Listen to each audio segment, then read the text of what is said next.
Coming to you live, it's the AutoHub show with Ian and Jeff. Here we go. Who said you can't teach an old dog new tricks? Hi, I'm Gail Rubenstein, the founder and CEO of a company called Retail Resilient, social selling for the car industry. And we help auto dealers, auto agencies, and vendors in the auto industry sell more cars, service more cars, and make more money using our social selling strategy. That includes TikTok, Instagram, Facebook, LinkedIn, and anything else you can think of. So if you're looking to invest thousands and make millions, we're definitely the social selling company for you. Like I said, who said you can't teach an old dog new tricks?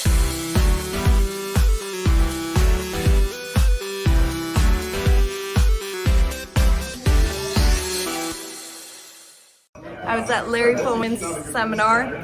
So happy I came, having such a good time. Thank you so much, Larry. One of the best trainers in this area for sure. I don't know about anywhere else, but as far as I know, he's the best. So, told you twice. Take advantage. Thank you for having me here. I'm at Larry Feldman's seminar, and what I found is that what he's really good at doing with his knowledge and with his training, he's not filling a bucket, he's lighting a fire.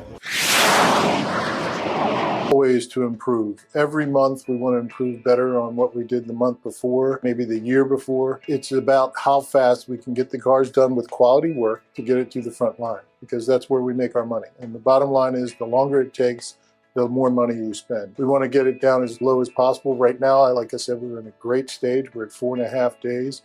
In recon, we want to know how quickly we can get the cars out of the recon process and to the front line. The average days in recon and then the time to line are the most important things that we look for. I'm Mike Burrell. I'm Service Director at JM Lexus.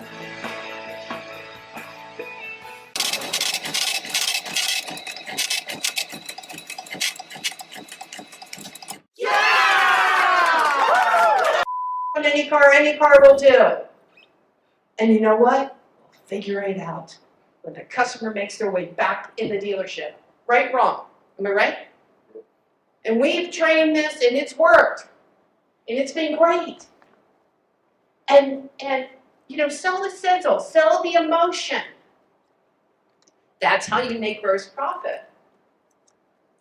But not today. Things are changing. I can get that customer so excited about buying a car. You think I can't get somebody excited about selling a car? Let me tell you, I can, for buying a car. I'm darn good at that. Right? And they have. Well, and so we have a customer who's on a $40,000 car, but if in the event they can only qualify for what? A $25,000 vehicle, and the payment, oh my God, even if I was so lucky to get the deal, well, what happens? Tell me. The customer doesn't take the payment, right? They're like, oh my God, I got this favor from this lender, and now the customer won't even accept the payment because the payment doesn't fit within their budget. So we do have to look at what is happening with our customer. And the idea behind why it's so important to understand that customers are having a difficult time with budget. And can we actually train sales associates? Can we train salespeople? Can we train the desk? How about F&I? And some independents will have an F&I office. But can we actually train a F&I person to rethink having conversations with the customer earlier on, online, and when they make their way into the dealership before we put the customer on a car they can't afford? Are we willing to have or allow that sales associate to have that conversation with that customer? And are we training up to that? And why that's so important to do that? Because, as we already talked about, lenders are tightening up. Let's not kid ourselves, they're not going to be as flexible as they used to be. If I'm not mistaken, 2 years ago, we could get 150%, right, Paul, of loan value. Sometimes we were lucky at 200, right? I don't know, Becky. But yes, but are we getting that today? No, you're not getting that today. So it makes sense to understand the marketplace for what it is. And let's do something about it. Utilize the technology that's available to us. Make it a point to utilize those soft pull analysis that can get us closer to where the customer needs to be and wants to be. One thing I also want to point out, sales associates. Let's support our sales associates and make it fun. It's frustrating spinning them on it where they're spending 2 to 3 hours putting a customer on a vehicle, and lo and behold, they come back into the dealership and the customer can't get qualified. Lender's not going to buy the deal, or they're going to have to cut the profit. And over a period of time, when that continues to happen, what do you suppose happens with the salesperson? They stop doing it. They start learning how to groom customers. And that's your future business that we're talking about, that sales associates are grooming because they don't want to deal with the frustration. So something else to certainly consider. One of the things CarMax recently is now offering their sales associate with the ability, an app, that they can utilize on the lot. Not in the dealership, on the lot. To determine customer payment on vehicles selected. Now that should say something to you, because I would imagine CarMax would be a competitor of sorts. And they're giving their sales associate the ability to talk and discuss payment options earlier on with the customer before or as they are discussing the vehicle purchase. AutoNation is doing the same thing. This is even before the customer makes their way in to the dealership at all. So we have CarMax when we're talking vehicles on the lot, talking payment criteria earlier on, and now we have AutoNation. Well, I added that post on my social media platform, and what do you suppose happened? It lit up like a Christmas tree, and veterans alike were telling me, are you out of your mind? This isn't going to work. We're not talking payments before the customer even lands on a vehicle. Who came up with that brainstorm? So here's how I look at that.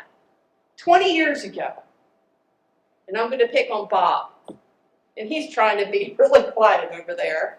I said, really, Becky? But 20 years ago, I believe that CarMax came up with this foolish idea. We're going to go ahead and put a value on all the trades, and you know what? You don't even have to buy a car from us. So here's what happened. Do you remember that, Terry?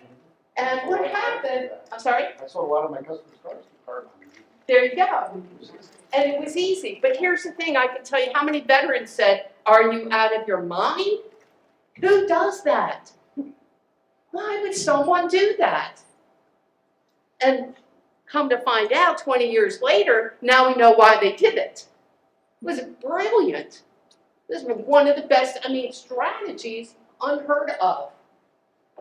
So here we are now, we have an app that allows a sales associate to determine payments before and while they are doing a Q&A meet and greet on the lot. I think it's brilliant.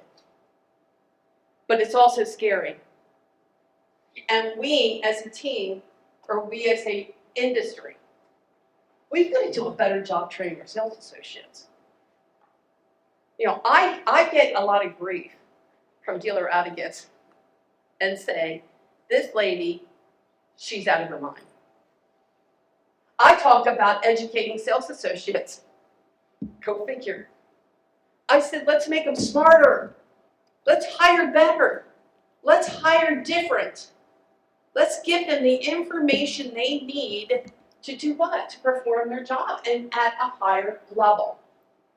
Let's take this technology that Terry is talking about, that we're hearing in this conference. We're hearing it from a lot of great companies. But I hear about this technology a lot. I do. And you know what? All this great technology isn't going to do it for you. You got to have critical thinking. And we have to figure out the technology, how are we going to make the technology work for you? And every store is different from the next. And we don't want to say the all cookie cutter approach. Nobody wants that. But what we want to do is have some critical thinking. So we have a plan, a better plan. We want to work smarter, not harder. And helping our sales associates and ourselves maximize, sell more cars, maximize profits. Take the online tool, digital tool, and actually use it. It's not a lead system, I mean, as a lead provider, but at the same token, don't jump track. Keep the customer on track. Let them continue the journey once they get into the dealership and not stop, make the customer stop where they left off and continue where you left off at. I guess that's what I'm trying to say there. And make it easier to buy a car. Okay, so again, I don't know how much I have to go through the statistics with you, but this is good information. Just in case. Credit card debt. Do you know it's at $1 trillion? I mean, $1 trillion in debt right now, all-time high. And then over the past 3 months alone, it's $50 billion. Then we have 60% of the U.S. population has less than $1,000 in their savings account. What's that say? We have to figure out innovative solutions to help customers afford our vehicles and get them on and having a better idea of their payment options earlier on. 20% have zero in their savings account. That's a tough call. 70% of customers certainly have budget concerns, and I think Terry already mentioned that earlier. And get a load of this, that number never changes, right? 40% of consumers who have less than best credit, 680 FICO and below.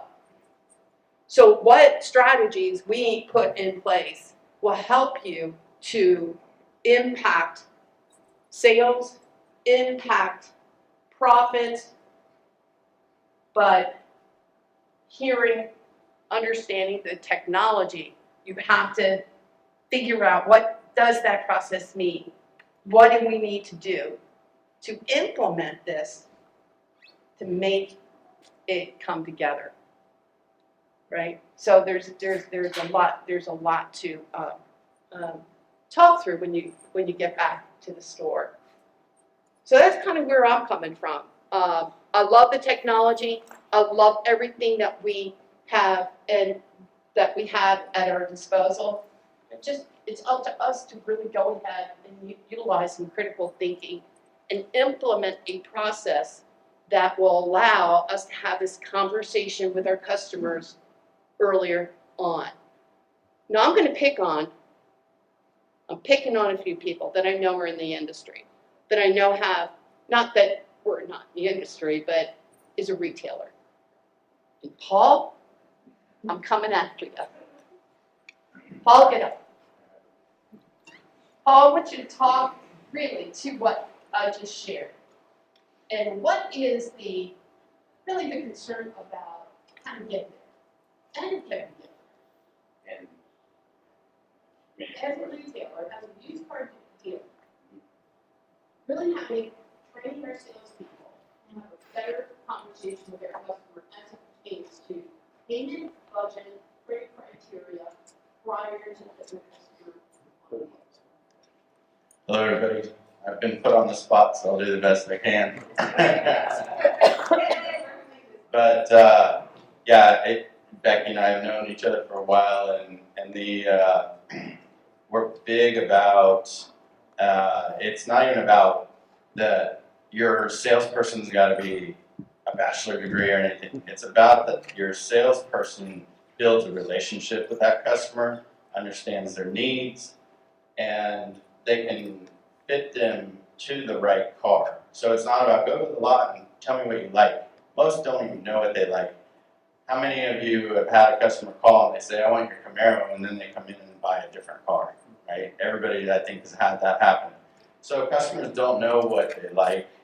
When they leave in that car, do you think they like it less than the Camaro? No, they love their new car, right? So what I think the point that Becky's trying to make to you guys is your salesperson has got to be a people person. Salesperson's got to learn what they're trying to accomplish. They have 5 kids, they need a van, right? And if you have a third row SUV that they can afford, great, but otherwise you gotta talk about that van. So it's about getting to know that customer, their budget, how much money they make. If they make $2,000 a month, you better have a van, right? Yeah, they got 5 kids, you better have a van that fits that budget, because you know that you're spending that $2,000 on those 5 kids. So it's about setting up your customer for success, so that way they keep coming back and they're like, yeah, this person helped me, they got to know me, they knew my family, they knew my kids' names. So it's building that relationship, learning the budget, and then the last piece is learning your lenders. Respect that they're in business to make money too, and they're who writes you the check, right? It's not your customers. So respect their programs, respect them, and know that you have to be an asset to them for them to want to work with you. Thank you very much. Oh, my name for the spotlight. As you mentioned, some customers don't know the vehicle they prefer. Is it really that important to have them pre-filter in terms of affordability? Because like you said, the prepayment, they're being able to estimate their payment beforehand. They don't know what vehicle they like. Is it really that important? What's the pros and cons of building a larger funnel and then getting them into the car when they're there versus having them pre-select based on payments ahead of time? Yeah. Good job. Let's Terry, I know he's been my next bit. So yeah, no, that's a great question. We gravitate toward finding the car first. That's why our websites are set up. That's why everything happens. And even franchise dealers, it's like select new and select used. What? How about just seeing everything at one time?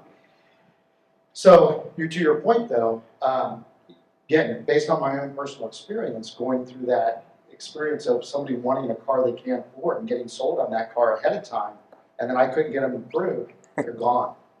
They're embarrassed, right? Or they're mad I couldn't get them approved. That's the reality. So setting the budget first and then using credit to show them everything they qualify to buy, because they may think they can only afford this. Now all of a sudden, oh wow, I didn't know you had this. Because as they're looking through your website, it's like, what if they miss something? They're scrolling. Have you ever guys use your own website to look for a car? Yeah, it's not fun. It's not fun. So if you start with the experience of credit, what do you want to buy? How much money do you want to put down? I want to support utility. Instantly, decision through all your inventory, your financing, and return back the cars that meet their budget right where they want to be. Is that saying if you're doing these here versus a Bay Air model or higher model? It can, and here's the thing about that. So, you can't, so there's lenders that have discounts. Everybody knows what a discount fee is, right?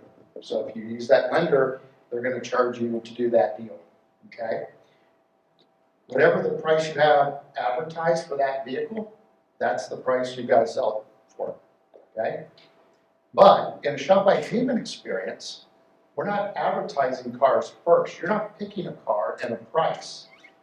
So as you're able to go through the decisioning engine, oh, they're a buy here, pay here customer, or they're a discount customer for that lender, well then you can show just particular cars to that customer with the discount. It's all legal, it's all fine, because there's a subset of cars that I'm not marketing to the general public. They're not on my website. They're not being advertised at price anywhere, but they're within the mix. So having that technology to be able to build that in there, it's pretty cool. Does that make sense? I gotta say, I think you can hear me. You can hear me. But I have to say, I loved your question. And the reason why, you're authentic, you're real. This is what we're up against. This is what's really the conversation out there. Like my social platform blew up. And we have to have this conversation. Because at the end of the day, if we don't understand the reason why we need to get to a budget criteria earlier on, before you land the customer on the wrong car, they're going to keep doing what they've always done. It's easy to keep doing what I've always done. I get it. I was one of those same people. I'm like, I know how to make gross on this deal. I'm really good at what I do. I'm going to make that person just absolutely love this car. Well, you can love it until the cows come home. But here's the reality of it. You know who's buying this car? Who's buying the car? Bank. Who said that? The bank. Amen. That's it. It's the lender. It's not the customer, ultimately. But until that lender says, I will, you don't have anything. So I absolutely, really appreciated your feedback. And I had to just say thank you. Yes. Well, as Becky mentioned earlier, you get them on a particular car and you can't get that car done, or you have to change your profit structure to get them in that car. You're giving away money. So again, starting with the budget, all your profit is built in. Your rate reserve, your markup, all of that's built into the shop by payment experience. So the payment they see that they're qualified to buy, you're making your money. It's, again, this is stuff I do. I do it for myself. I'm the lender.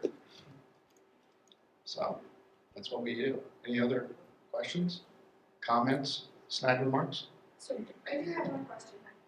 Yep. So let's go back to, you were saying that you had discount cars. Uh-huh. You're not putting them on the website with prices. Right. That's how you're getting around. That's one way of doing it, right? You can do that because you're not what you cannot do is change the price of the car if somebody wants to finance. Car's 20 grand. Oh, you want to finance? Well, it's 22. No, sorry, that's a no. So there's nothing. It still has to be qualifications of the lender, right? The book value and loan to value and all that still has to fit. Still's got to fit within the guidelines. What else? So, I can talk about this for hours. I really can. Anybody else want to throw anything out there? Wendy? Training, important, right? Yeah. Training is big. And again, using it in the stores Becky mentioned, easy. And I've sat through dealers where the customer comes in, they got the deal all done and got to the manager and said, I need 20 grand for the trade-in. The manager said, well, 15 is the number. But I need 20. I got the deal done at 20. If I get 20, I'm done. Sorry, 15. So goes out, customer leaves, never comes back in. I spent 3 hours on working a deal. Getting the credit up front allows you to also get the trade-in equity. That goes into the calculation of the engine. Whether it's plus or minus equity, it's included in that payment calculation. So now, as a salesperson, I just go to the customer and say, hey, You got this great shop like payment tool, you're probably a big shopper, everybody is. Good, I don't care about your credit. Don't tell me, here, let me text you a link. You can do it right there and we'll just do it together. Easy. No social, no date of birth. Get right in it. What have you done? You generated a lead, customer's phone number, and an experience that you're going to get through it so much quicker. And once they see the inventory, what am I as a salesperson? Now I'm not focused on credit. I'm focused on, hey, that's a great car. Let's go test drive that. I don't have to worry about whether they can afford it or not. I know they can afford it. They're pre-qualified based on the decision engine. Now it's fun. Let's go drive it. As a salesperson, man, that's a good feeling. That is a good feeling. So at the end of the day, if you have sales associates and you're telling them, whatever you do, we don't want you talking payment. You talk terms on your seat, not on your feet. We all said that over the years. And we really think that that's what they're doing out there. They're not going to talk payment out there. They're not going to talk this or that or the other, right? Down payment's this, or trade out what you want for your trade, how much you're going to put down, all the other variables and options. Of course they are. I'd rather them have the right information rather than the wrong information. Isn't that, And they'll believe this. If they do it on their own, on your tool, they're going to believe this versus you writing something down on a piece of paper. Because this is the results they get. That's the results. There it is. So I want to thank you, Paul. Oh, did you have something to share? No, you're putting that back in there. Oh, no, I heard of Wendy and I kept thinking twice and I thought he was referring to me. Oh, yeah, Wendy. Yeah. Paul, thank you very much for letting me pick on you. I really appreciate it. But Paul is absolutely a terrific dealer. And, he has an interesting background. He was a pilot one time in his career, and he met with a car dealer that he worked with for a very long time that showed him the ropes, and now he has his own store along with his other platform and a digital platform that really is just ultimately terrific for independent dealers. So you might want to go ahead and check Paul out there, and be more than happy to share that information with you. I want to thank you very much for Thanks for joining us. It was a great show, and follow us anywhere you would like on your favorite podcast, on Facebook, on LinkedIn, and of course on our YouTube, or subscribe to our own channel.